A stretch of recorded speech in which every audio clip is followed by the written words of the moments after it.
사랑하는 여러분, 오늘 우리가 읽은 본문은 용서에 관한 대표적인 성경의 본문입니다. 여러분, 기독교는 어떤 종교일까요? 기독교는 용서의 종교입니다. 그리고 예수님의 가르침은 어떤 가르침일까요? 바로 예수님의 가르침은 사랑과 용서의 가르침입니다. 용서라는 이 주제는 신자들에게도 중요할 뿐 아니라 불신자들에게도 그들의 삶에 있어서 굉장히 중요한 주제일 것입니다. 그래서 다 아시겠지만 배우 전도연 씨를 주인공으로 한 밀양이라는 영화도 용서라는 주제로 만든 영화이죠. 그래서 오늘은 이 본문을 통해서 우리가 잘 알고 있지만 다시 용서란 무엇이고 용서를 어떻게 해야 되는지 한번 상고하고 순종하는 그런 은혜가 되기를 바랍니다. 여러분, 본문 21절을 보니까요, 우리의 대변자 바로 베드로가 어김없이 질문을 하고 있습니다. 저는 베드로를 좋아하는데 왜 좋냐? 늘 성격이 급한 베드로가 우리가 궁금하지만 선뜻 묻지 못하는 그런 질문을 좀 자주 해주니까 저는 참 좋습니다. 21절에서 이 베드로가 예수님께 이렇게 묻습니다. 그때에 베드로가 나와 이르되 주여, 형제가 내게 죄를 범하면 몇 번이나 용서하여 주리까? 7번까지 하오리까? 여러분, 성경에 다른 번역본들이 많죠. 그 다른 번역본 중에 공동 번역본이라는 것이 있는데요, 그 번역본에서는 이 구절을 이렇게 말하고 있습니다. 주님, 형제가 제게 잘못을 저지르면 몇 번이나 용서해 줘야 합니까? 7번이면 되겠습니까? 여러분, 베드로가 이 질문을 예수님께 했는데요, 베드로의 이 말에 어떤 뉘앙스가 느껴지십니까? 베드로는 용서하는 것은 맞는데 7번이면 되지 않겠냐, 이런 뉘앙스가 담겨 있는 것 같습니다. 7번이면 충분하다는 것이죠. 베드로가 왜 7번을 얘기했을까? 대충 7이 좋은 숫자니까 그렇게 말하지 않았습니다. 베드로도 생각이 있었는데요, 당시 랍비도 3번이면 용서가 충분하다 가르쳤죠. 근데 지금 베드로가 몇 번 말하냐면 7번, 3번의 2배에다가 한 번 더 하는 용서를 말하고 있습니다. 그러니까 베드로는 충분히 이만하면 과할 정도로 용서를 베푼 것이다라는 뉘앙스를 가지고 오늘 예수님께 질문을 던진 거죠. 근데 여러분, 오늘 우리 예수님이 뭐라고 대답하십니까? 22절에 그 말이 있는데요, 우리 함께 한번 읽어보도록 하겠습니다. 시작.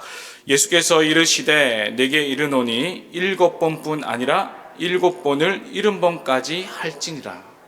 여러분, 예수님이 지금 뭐라고 말씀하시냐면요, 7번의 70번, 즉 7 곱하기 70, 몇 번이죠? 490번. 490번까지 용서하라고 이렇게 말씀하고 있습니다.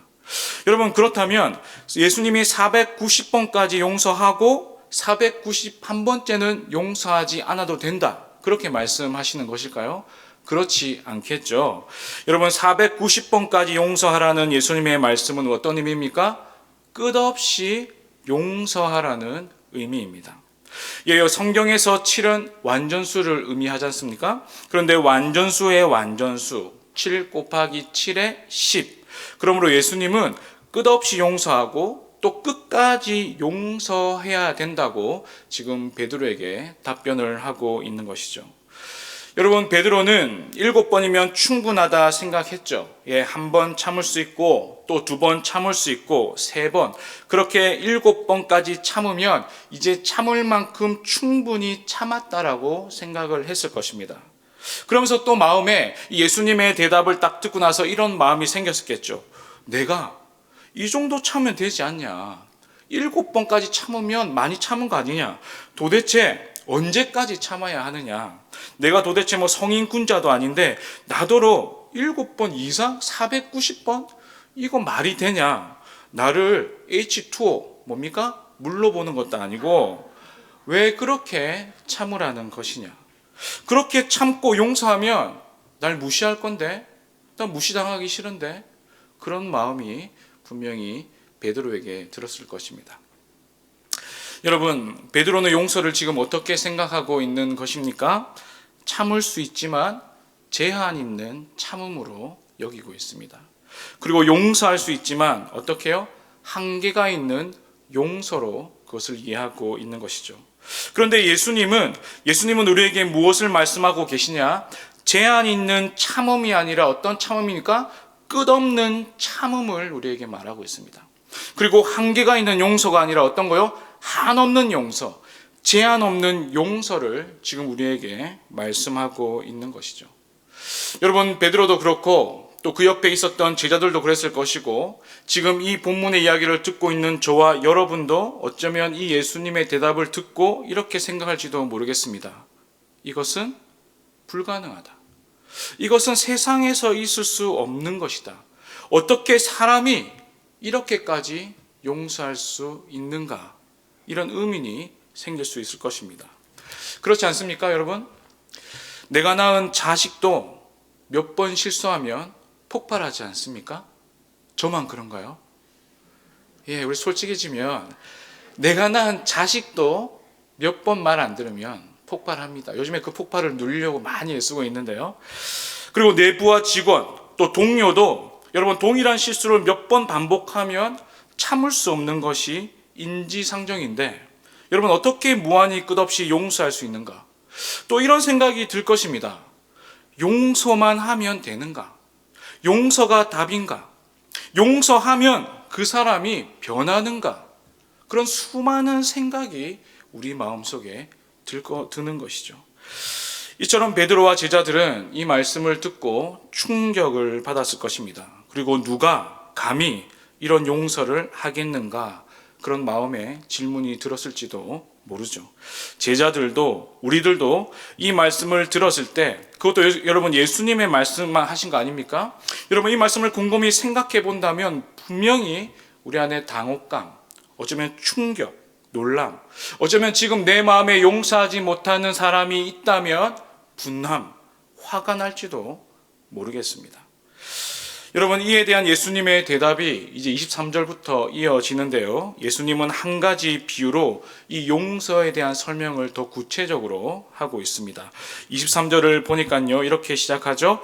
그러므로 천국은 그 종들과 결산하려 하던 어떤 임금과 같으니, 이렇게 말씀하시면서요, 그 유명한 우리 모두가 다 알고 있는 1만 달란트 탕감받은 종의 이야기를 하고 있습니다. 너무 잘 알고 있으니 제가 간략하게 정리만 하도록 하겠습니다. 한 임금이 종들을 결산하라고 합니다. 그런데 한 종이 1만 달란트의 빚이 있었죠. 여러분 여기서 1만이라는 단위는요, 이 당시 헬라 시대의 가장 큰 숫자 단위였습니다. 그러니까 이 숫자보다 큰 단위가 없었던 시대인 거죠. 그리고 여러분 달란트라는 것은 로마 시대의 가장 큰 화폐 단위였습니다. 그러니까 뭡니까? 가장 큰 숫자 단위와 가장 큰 화폐 단위가 만나서 그 당시에 사람들이 상상할 수 있는 가장 큰 금액을 지금 예수님이 산정해서 예화로 들려주고 있는 것이죠. 바로 이 어마어마한 이 빚을 진 이 종은요, 몸과 아내와 자식들과 모든 소유를 다 팔아도 갚을 수 없는 지경이라고 말하고 있습니다. 여러분 종은 주인에게 엎드려 절하며 간청하죠. 참아 주십시오. 그랬더니 어떻게 합니까? 주인이 불쌍히 여겨서 그 빚을 모두 탕감해 줍니다. 예, 갚을 시일을 더 늘려주는 게 아니라 그 자리 그 순간에 단번에 그 빚을 다 탕감해 준 것이죠. 한마디로 이 종은 주인에게 은혜를 입었습니다. 자격 없는 자에게 베푼 주인의 한없는 은혜를 입은 것이죠. 여기서 끝나면 참 좋은 스토리인데 오늘 본문이 여기서 끝나지 않고 이야기가 이어집니다. 여러분 이어서 이 종이 나갔는데요, 나가서 자신에게 100데나리온 빚진 동료 한 사람을 만납니다. 그런데 이 은혜 입은 종의 모습이 좀 의아합니다. 여기 있는 대부분의 사람들이요 그렇게 생각할 것입니다. 어떻게 합니까? 28절을 보니까 그는 자신에게 빚진 동료를 붙들고 목을 잡고 빚을 갚으라고 독촉합니다. 예, 그 종은요 누군가의 채무자였지만 동시에 누군가의 채권자였던 것이죠. 그런데 동일하게 갚을 것이 없었던 이 동료가 이렇게 이야기를 하고 있습니다. 마태복음 18장 29절 말씀인데요, 그 동료가 엎드려 간구하여 이르되 나에게 참아 주소서 갚으리다 하되. 여러분, 요 구절이 어디에 있냐면 1만 달란트 빚진 자였던 종이요 26절에서 그 주인에게 했던 똑같은 말을 이 100데나리온 빚진 자가 하고 있는 것이죠. 그런데 이 종이 어떻게 합니까? 탕감해 주는 것이 아니라 그것을 허락하지 않고 빚을 갚도록 옥에 가두고 맙니다. 그리고 그것을 옆에서 지켜보던 동료들이 주인에게 소식을 알리고 이 주인은 노하여 이 종을 부릅니다. 그리고 32절, 33절에서 이렇게 말씀하는데요. 이에 주인이 그를 불러다가 말하되 악한 종아, 내가 빌기에 내가 내 빚을 전부 탕감하여 주었거늘 내가 너를 불쌍히 여긴 것 같이 너도 내 동료를 불쌍히 여김이 마땅하지 아니하냐 하고. 여러분, 결국 주인은 노하여 그 빚을 다시 갚도록 그를 옥졸들에게 넘겨줌으로 이 이야기를 마칩니다. 그리고 오늘 비유는 참으로 고맙게도 결론을 우리에게 알려주는데요. 35절 말씀입니다. 우리 다 같이 한번 읽겠습니다. 시작. 너희가 각각 마음으로부터 형제를 용서하지 아니하면 나의 하늘 아버지께서도 너희에게 이와 같이 하시리라. 여러분, 이 비유의 핵심 메시지는 분명합니다. 무엇입니까? 1만 달란트 탕감받은 자는 100데나리온 빚진 자를 탕감하는 것이 마땅하다는 핵심 메시지입니다. 갚을 수 없는 무한한 용서를 받은 자는 그 용서를 실천하는 것이 당연하다. 그것이 핵심 메시지인 거죠. 여러분, 여기서 100데나리온은요 한 데나리온이 하루 품삯이니까 한 3개월치 임금에 해당하겠죠? 결코 작은 금액은 아닐 것입니다. 하지만 1만 달란트에 비하면요 대략 60만 분의 1에 해당하는 금액이죠. 그러니까 크나큰 용서를 받았기 때문에 비록 적지 않은 금액일지라도 용서하고 탕감할 수 있어야 한다고 오늘 예수님이 우리에게 말씀하고 있습니다. 사죄의 은총을 받은 자는 그 받은 용서대로 용서하며 살아가야 한다는 것이죠. 자, 여러분 어떻습니까? 여기까지 우리가 말씀을 들었는데 여러분 어떻습니까? 제가 알기로는 여기 계신 모든 분들은 이 말에 동의를 할 것입니다. 모두 고개를 끄덕일 것이죠. 우리 모두는 이렇게 하나님으로부터 크나큰 용서를 받았기 때문에 이렇게 용서하며 살아야 한다는 것에 동의하고 또한 당위성 또한 인정할 것입니다. 그런데 여러분, 다시 한 번 더 제가 묻겠습니다. 실존적으로 여러분 정말로 이 말에 인정하고 동의하시고 순종하며 살아가고 있습니까? 실존적으로 이 용서가 쉬운 것이 아닌 것 같습니다. 용서가 어렵습니다. 제가 신혼 때 아내에게 늘 듣고 싶었던 말이 있습니다. 미안하다, 이 말. 근데 제가 지금까지 오르면서 편협한 생각인데요, 자매분들이 미안하다는 얘기를 잘 안 하시는 것 같아요. 아닌가요? 잘 하시는군요. 네. 저는 분명히 잘못했어. 내가 용서를 받아야 해. 분명히 사과를 해야 돼. 그런데 끝까지 미안하다는 얘기가 잘 안 나오는 것 같아요. 여러분, 미안하다는 얘기를 자주 하면 가정의 화평이 있습니다. 네. 아멘. 여러분, 근데 용서가 어려운 것 같아요. 용서가 쉬우면 이 세상이 그렇지 않을 것 같거든요. 근데 용서가 왜 어려운가 한번 생각을 해보니까 여러 이유가 있을 건데요. 제가 생각할 때는 첫 번째는 용서라는 것이 감정적인 영역에 속해서 그런 것 같습니다. 여러분, 감정적인 것은 주관적인 부분이 있잖아요. 그러니까 이것은 내가 잘못한 것이 아니야. 분명히 상처받은 사람들이 있는데 나는 잘못한 것이 없어. 이렇게 느끼면 용서가 이루어지지 않는 좀 그런 부분 때문에 용서 자체가 굉장히 어렵지 않나 이런 생각이 들 때도 있습니다. 또 한 가지 이 용서가 어려운 것이 있는데요. 그것이 무엇이냐면, 그렇다면 나는 모든 것에 대해서 용서를 해야 되는가? 예수님이 말씀하셨으니 모든 상황, 모든 것에 대해서 나는 용서만 해야 되는가? 이런 생각에 대한 부담감이 올 수 있습니다. 그리고 또 어떤 마음이 있습니까? 용서하지 못했어. 용서하고 싶은데 용서가 안 돼. 그러면 그리스도인들은 어떤 생각이 듭니까? 자기를 정죄하고 죄책이 막 들었습니다. 용서가 안 되네. 용서해야 되는데. 이런 것 때문에 진짜 용서가 참 어렵지 않나 이러한 생각이 듭니다. 그렇게 여러분, 우리가 이 용서에 대해서 생각할 때 오늘 본문이 우리를 조금 더 구체적으로 이끌어 주는데요. 오늘 이 말씀을 이해하기 위해서 우리가 첫 번째 생각할 것은 용서의 1차적인 대상이 누구냐라는 것부터 시작해야 될 것입니다. 여러분, 이 용서는요, 저 북한에 있는 김정은이나 밀양에 있는 유괴범에게 용서를 해야 된다는 그런 말을 하고 있지 않습니다. 집안에 강도가 들었는데 그를 저항하지 않고 내가 용서해야지 생각하는 것은요, 있을 수 없는 일입니다. 여러분, 루터가 말하기를 몸에 이가 있는데 죽이면 안 되지, 저항하지 않겠어, 이렇게 말하는 성도는 미친 성도라고 표현했습니다. 여러분, 국가가 있는 이유가 무엇입니까? 이런 일이 있을 때 나라의 질서를 잡고 죄에 대해서 벌하기 위해서 국가가 있는 것입니다. 또한 여러분, 교회의 권징이 있는 이유가 무엇입니까? 교회 안에 있는 죄와 벌을 벌하고 질서를 잡기 위해서 교회에 권징이 있습니다. 무조건적인 용서가 가능하지도 않고 옳지도 않은 것이죠. 그러나 여러분, 오늘 말하고 있는 본문의 용서할 대상은요, 뭔가 엄청난 죄를 지어 도저히 용서가 불가능한 대상을 말하고 있지 않습니다. 여러분, 21절에 한번 보실까요? 21절에 누구를 말하고 있습니까? 예, 형제를 말하고 있습니다. 주여, 형제가 나에게 죄를 범하면. 산 여러분, 마태는요, 용서의 1차적 대상을 형제로 국한시키고 있습니다. 여러분, 마태에게는 이것이 너무나도 중요한 부분이었는데요. 마태가 말하는 형제가 도대체 누구인가? 우리는 이 부분을 짚고 넘어가야 합니다. 여러분, 여기서 21절을 보면 여러분 뭐라고 시작하고 있습니까? 그때라는 접속사로 시작하고 있습니다. 그러니 오늘 본문 혼자 단독으로 존재하는 것이 아니라 어떻게 해요?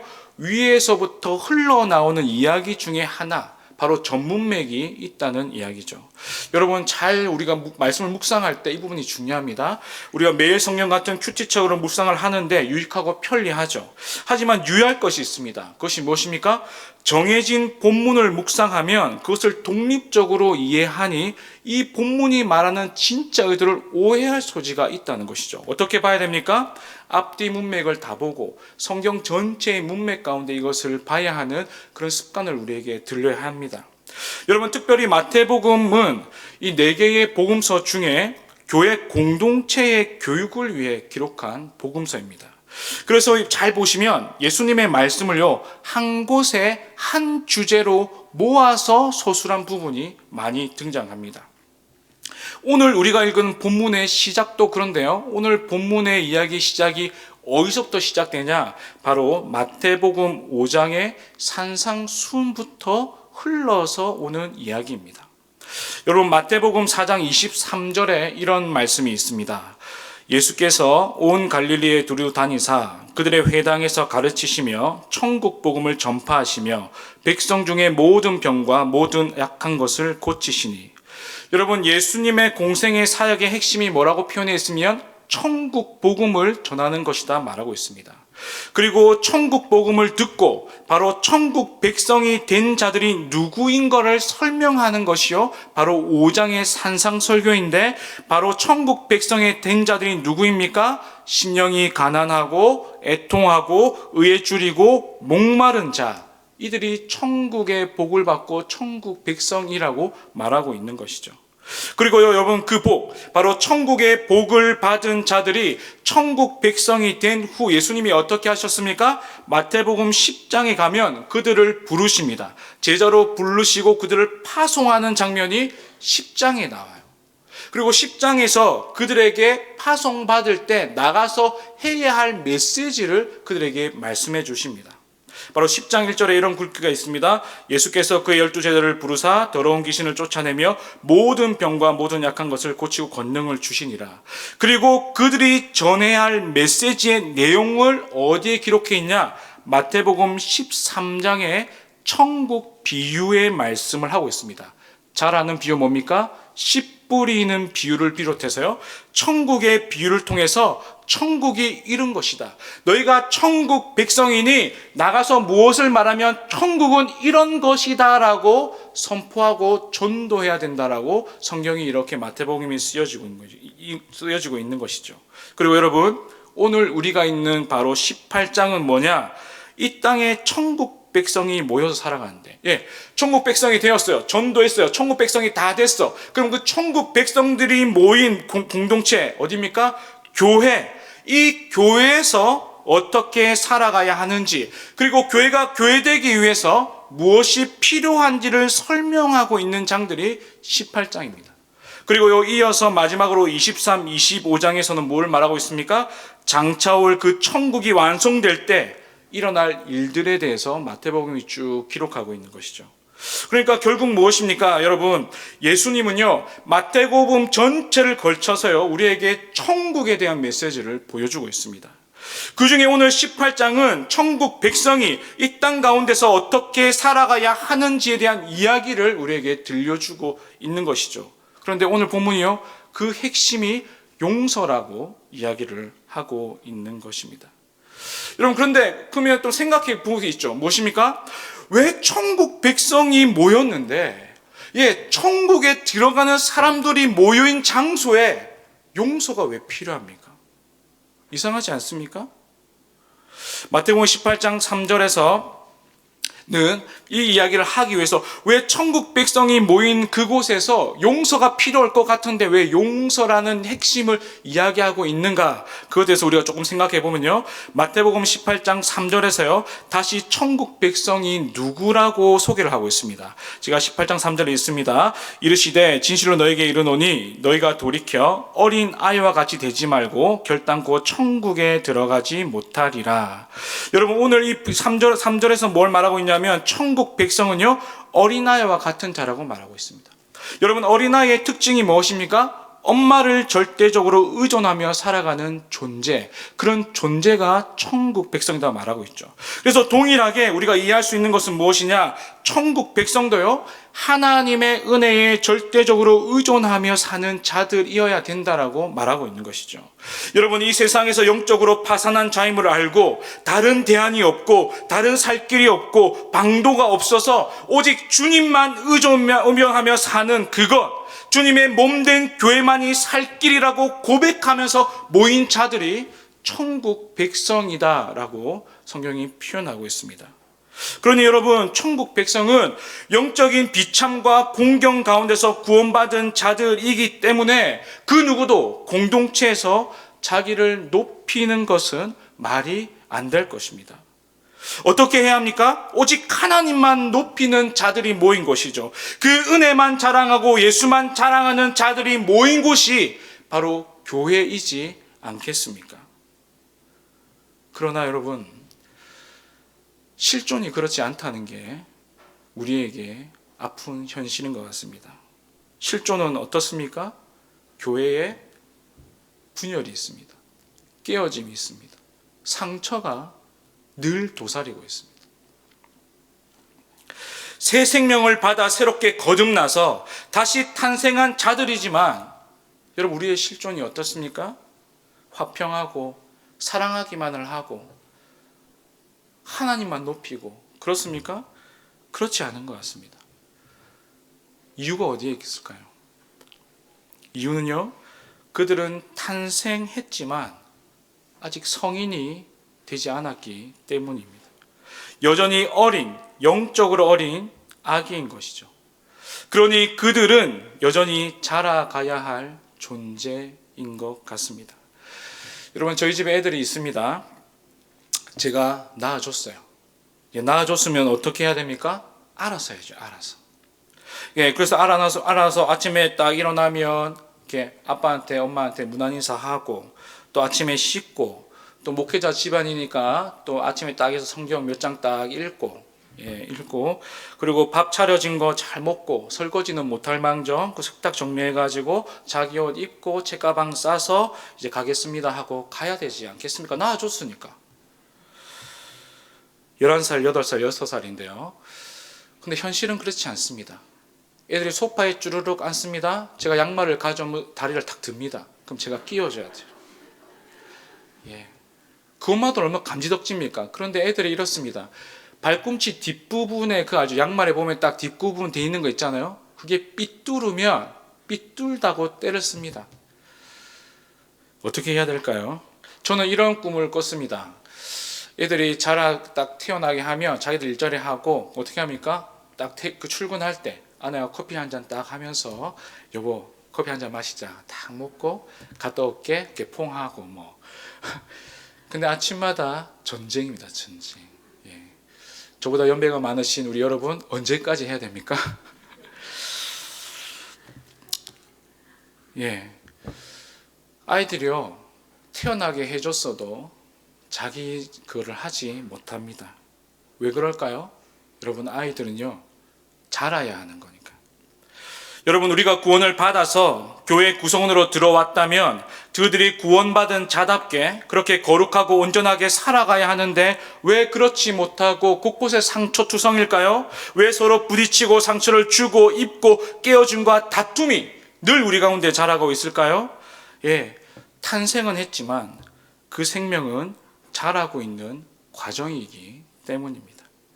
여러분 우리 모두는 여전히 영적인 어린아이와 같은 연약함이 다 있습니다. 그 누구도 나는 다 자랐다고 말할 수 있는 사람은 없습니다. 누가 그리스도의 장성한 분량까지 다 자랐다고 말할 수 있겠습니까?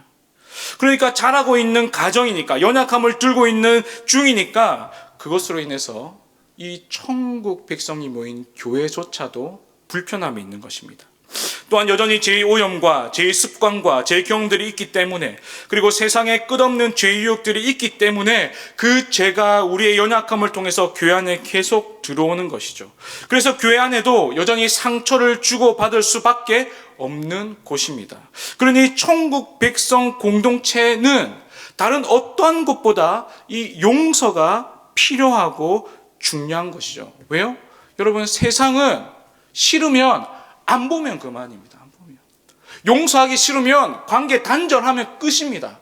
그런데 몸된 교회에 예수 그리스도를 머리로 한 몸이라고 시인한 우리가 그럴 수 있습니까? 그것을 안 하겠다, 안 보겠다 말하는 순간 나는 예수를 믿지 않겠다라고 말하는 것과 동일한 것이죠. 그러니 어디서보다 교회 공동체에 용서가 더 필요한 이유가 여기에 있습니다. 그렇다면 여러분 어떻게 용서를 해야 할까요? 어떤 방식으로 용서를 해야 됩니까? 어떻게 용서가 가능할까요? 우리 다시 오늘 본문으로 돌아갑니다. 마태복음 18장에서는요 이처럼 공동체 안에 들어온 죄, 갈등, 상처들을 세 가지 분류의 사람들을 향해서 권면하는 부분들이 있습니다. 어떤 세 분류냐면 첫째, 내가 죄를 지었을 때 내가 가해자 입장이 되었을 때 어떻게 해야 되는가 이걸 말하고, 둘째, 그것을 지켜본 자의 입장에서 어떻게 해야 되는가 이걸 말하고, 마지막으로 그 죄로 인하여 피해를 입고 상처를 받은 입장, 피해자 입장에서 어떻게 해야 되는지를 말하고 있습니다. 여러분 먼저 가해자 입장에서는 어떻게 해야 됩니까? 18장 6절에 보시면요, 교회 안에 작은 자 하나라도 실족하지 않도록 조심해야 된다. 무엇입니까? 우리 모두는 타인을 실족하지 않도록 늘 애써야 합니다. 그리고 정말 형제가 실족하지 않도록 최선을 다해야 하고, 혹 실족하고 죄를 지었다면 어떻게 해요? 급히 가서 사과하고 그 불화를 해결하기 위해서 최선을 다해야 됩니다. 잘못을 했는데 사과한다, 그냥 단순히 사과한다, 야 밥 한 그릇 사줄게, 그러면 안 되고 어떻게 해야 됩니까? 그것들이 해결될 까지 노력해야 되는 것이죠. 마음이 다 치료될 때까지, 진심으로 할 때까지 질적인 깊이를 다해서 가해자는 용서를 구하고 화해를 해야 됩니다. 여러분 그런데요, 저도 마찬가지겠지만 제가 대부분 저렇게 보니까 가해자가 없어요. 가해자가 모두가 피해자입니다. 모두가. 분명히 누군가가 뭔가를 잘못을 해서 아픈 사람이 수많이 있는데 다 피해자야. 가해자가 없어요. 가해자. 왜 다 본인들은 피해자라고 생각하십니까? 아닙니다. 자기를 직면해서 혹여내가 내 생각, 짧은 소견으로 가해자가 아닐까. 우리는 늘 깨어서 이거를 돌아봐야 하는 것이죠. 그 다음 15절부터는 뭐라고 얘기하고 있습니까? 그 죄를 지켜본 입장에서의 사람이 있는데요. 원칙이 있습니다. 그 사람과 먼저 해결해야 한다는 것이죠. 그것이 나에게 왔든지 타인에게 죄를 짓는 것을 보았다면 그것을 떠벌리지 않고 공개적으로 말하지 않고 그 사람에게 가서 그 회개할 기회를 주는 것입니다. 이것이 왜 중요하냐? 그의 명예를 지켜주는 겁니다. 그래서 공동체 안에서 떠나지 않도록, 공동체 안에서 머무는 것이 어렵지 않도록 제일 처음에 자기가 혼자 가서 그 사람과 이야기를 잘 해야 되는 것이죠. 사랑과 온유함으로 권면해야 됩니다. 그런데 그것이 안 될 때 두세 증인과 교회의 권면이 이어지는 절차가 있습니다. 적어도 성도라면 그 안에 성령이 함께 계시다면 여러분 몇 번의 권면으로 돌아오게 될 것입니다. 그러니까 이 과정을 놓치지 마시고 애를 써야 하는 것이죠. 여러분 마지막으로요, 가장 어려운 거 바로 피해자의 입장입니다. 여러분 오늘 주제이기도 한데요, 왜 가장 어려울까요? 왜 피해자가 가장 힘들까요? 그것은요, 오늘 본문에서는 피해자에게 딱 하나의 선택지만 주고 있기 때문입니다. 어떤 선택지요? 용서하라 하는 선택지밖에 없습니다. 피해자인데 용서하랍니다. 용서하라. 여러분 오늘 본문은 우리가 1만 달란트 탕감받은 자이기에 이 탕감의 은혜로 우리는 형제의 자를 탕감해 주어야 한다고 당연하게 말하고 있습니다. 다른 대안이 없다 말하고 있습니다. 여전히 연약하고 죄의 습관 본성을 가지고 성숙해 나가는 과정에 있는 형제 자매니 그렇게 이해하고 우리는 끝없이 용서하고 용납해야 된다. 다른 선택지가 없다라고 우리에게 말하고 있습니다. 가능할까요? 피해자인데 용서하는 게 쉽습니까? 그리고 오늘 본문 35절에서 예수님은 또 이렇게 말하고 있습니다. 너희가 각각 마음으로부터 형제를 용서하지 아니하면. 여러분 마음으로 또 용서하라고 합니다. 그런데 어떻게 마음으로 또 용서가 가능합니까? 밤에 기도합니다. 하나님 저 영혼을 용서하게 해주십시오. 새벽 기도에 나가서 기도합니다. 저 영혼을 용서하여 주옵소서. 그런데 그 다음날 얼굴을 딱 들이자마자 용서가 됩니까? 전 잘 안 되던데요. 그러니 여러분 용서는요, 착한 사람이 용서하는 거 아닙니다. 성숙한 사람이 용서하는 것 또한 아닙니다. 뭔가 많이 아는 사람이요 용서를 하는 것도 아닙니다. 어떻게 마음으로, 어떻게 진정으로 용서할 수 있습니까? 어떻게 피해자가 이렇게 용서할 수 있습니까? 오직 한 가지 방법밖에 없다고 오늘 성령이 말하고 있습니다. 무엇입니까?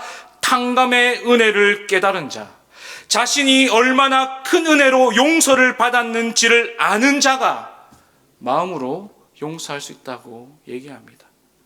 착한 사람이 용서하는 거 아닙니다. 사랑하는 여러분, 탕감의 은혜가 탕감의 능력을 낳습니다. 뭐라고요?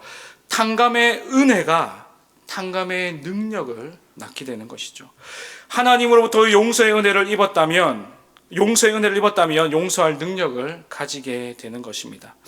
하나님으로부터 우리가 받은 용서가 정말 큰 것을 깨닫는다면요, 그것은 무한대로 큰 것, 하나님의 은혜의 사죄함의 은사가 무한대라는 것을 알면요, 무한대분의 1이 뭡니까? 제로지 않습니까?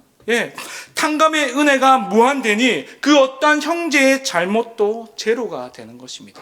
그렇게 용서가 이루어지는 것이죠. 이것이 성경이 말하는 용서입니다. 그리고 교회 공동체 안에서 이러한 용서가 계속 일어나야 된다고 오늘 본문이 말하고 있는 것이죠. 여러분, 저는 소원이 있습니다. 동일한 소원일 것인데요, 저는 진정한 교회를 경험하고 싶습니다. 은혜가 충만한 교회를 경험하고 싶습니다. 정말 건강한 교회를 경험하고 싶습니다. 그런데 그런 교회가 어떤 교회입니까? 상처도 없고 아픔도 없고 그런 공동체 아닙니다. 어떠한 공동체입니까? 용서가 가득한 공동체. 그것이 진실로 건강하고 은혜가 충만한 공동체이신 것이죠. 사랑하는 여러분, 천국 백성인 우리는 지금 용서를 실천하고 있습니까? 그런데 제가 이 말을 던지고서도 쉽지 않은 것 같습니다. 나도 잘할 수 있을까? 늘 이런 생각이 있습니다.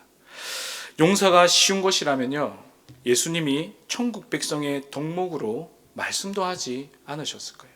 어려우니까 너희가 계속 이것을 묵상해야 된다 말하고 있는 것이죠. 그러니 예수님이 뭐라고 얘기하냐면 기도하라고 얘기하십니다. 주기도문은 끊임없이 일용할 양식을 구하듯 사죄의 기도를 드리라고 말씀하고 있습니다. 우리가 우리에게 죄진 자를 사하여 준 것 같이 우리 죄를 사하여 달라고. 그래서 오늘도 매 순간 이 회개의 강구, 사죄의 강구, 용서의 기대를 포기하지 말라고 우리에게 말하고 있는 것이죠. 사랑하는 여러분, 우리 모두는 다 연약한 자들일 것입니다. 다 부족한 자들일 것입니다. 그래서 서로 상처를 줄 수도 있고 상처를 받을 수도 있습니다. 이상한 것이 아니죠. 아직 자라가야 하는 자들이니까요. 어린아이가 부모를 말을 듣지 않는 것을 이상히 여기지 않듯이 우리가 나에게 상처를 주는 그런 사람을 그렇게 이해했으면 좋겠습니다. 아, 쟤 성장 중에 있구나. 그래, 잘하고 있는 중이야. 나 또한 그랬지. 그런 나를 하나님이 용서하셨어. 이렇게 해서 서로 용납하고 용서하면 좋을 것 같습니다. 여러분, 연말입니다. 돌아오는 주일은 성탄절인데요. 아기 예수님이 이 땅에 태어난 날, 바로 예수님이 이 땅에 오신 날이시죠. 그런데 우리 예수님이 이 땅에 왜 오셨습니까? 용서하기 위해서 오셨습니다. 성부 하나님께서 성자 예수님을 통해 우리를 용서하기 위해서 예수님이 이 땅에 오신 것이죠. 사죄의 은총이 가득한 날이 바로 이 성탄의 의미 중 하나인 것 같습니다. 그러니 바라기는 여러분, 올 한 해가 이제 한 10일 정도 남았습니다. 이 올 한 해 남은 10일 가운데 우리의 심령을 갉아먹고 있는 그 상처들, 미움들이 있다면 그 대상을 용서하시기 바랍니다. 주님의 사죄 은총을 더욱 누림으로, 깨달음으로 말미암아 내 마음에 가득하 있는 용서하지 못하는 그 대상들, 여러분 용서함으로 이 한 해를 마무리하면 좋겠습니다. 오늘 이 시간에도 그 누군가에게 또 용서할 일들이 있다면 기도하기를 바랍니다. 포기하지 않고, 여러분 포기하지 마십시오. 제가 잘 보는 이런 드라마 중에요, 스리생, 다 아시죠? 슬기로운 의사생활. 그 외에 이런 대사가 있더라고요. 심장이 아픈 자녀를 오랫동안 간병하면서 지켜본 그런 엄마가 있던데요. 의사가 엄마에게 이렇게 얘기했습니다. 어머님이 포기하지 않는다면 우리는 포기하지 않습니다. 여러분, 하나님이 포기한 영혼은 없습니다. 그러니 우리 또한 포기하지 말고 용서해야 하는 것이죠. 여러분, 다시 한번 이 용서의 은혜를 달라 기도하고 1만 달란트 탕감받은 은혜가 다시 내 가운데 불일 듯 일어나게 해달라고 기도함으로, 이 은혜의 감각으로 형제를 용서하고 사랑함으로 천국의 공동체가 우리 부산중앙교회가 될 수 있도록 우리 힘쓰는 우리 모두가 되도록 주님의 이름으로 축원합니다.